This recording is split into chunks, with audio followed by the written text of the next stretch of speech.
మరి రాష్ట్ర ప్రభుత్వం ఎస్సీ సర్టిఫికేట్ గా గుర్తించినటువంటి రాష్ట్ర ప్రభుత్వం తెలంగాణలో రాష్ట్రంలో మరి ఎస్సీగా గుర్తించినటువంటి ఇల్లు మరి దళితుల్లో 59 జాతులు దాగున్నాయి. ఆ జాతుల్లో ఒక జాతి పేడాపురం సంఘం మరి బయటకు కనిపించింది మాలమాదిగ తప్ప వేరే జాతులు కనపట్లేదు. ఆ దళితుల్లో విభాగంలో దాగి ఉన్న జాతే బేడాపురం సంఘం జాతి 59 ఉపకులాల్లో. అటువంటి జాతులకి ఇవాళ సర్టిఫికేట్ చేసి ఎస్సీ సర్టిఫికేట్ చేసి పొట్టని కొట్టినటువంటి మరి రాష్ట్ర కేంద్ర ప్రభుత్వాలు వెంటనే దిగి వచ్చి వీళ్ళకి ఎస్సీ జాబితాలో పెట్టాలి, పార్లమెంట్ లో బిల్లు పాస్ చేయాలి, అసెంబ్లీలో బిల్లు పాస్ చేయాలని చెప్పేసి మేము గట్టిగా అడుగుతున్నాం.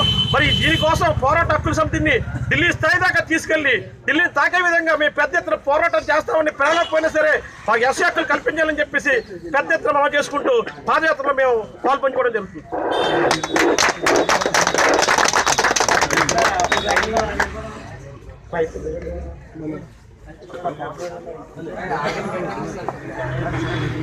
వర్ధిల్లాలి బేడాపురం సంఘం ఐక్యత, వర్ధిల్లాలి బేడాపురం సంఘం ఐక్యత, నాయకత్వం నాయకత్వం నాయకత్వం నాయకత్వం.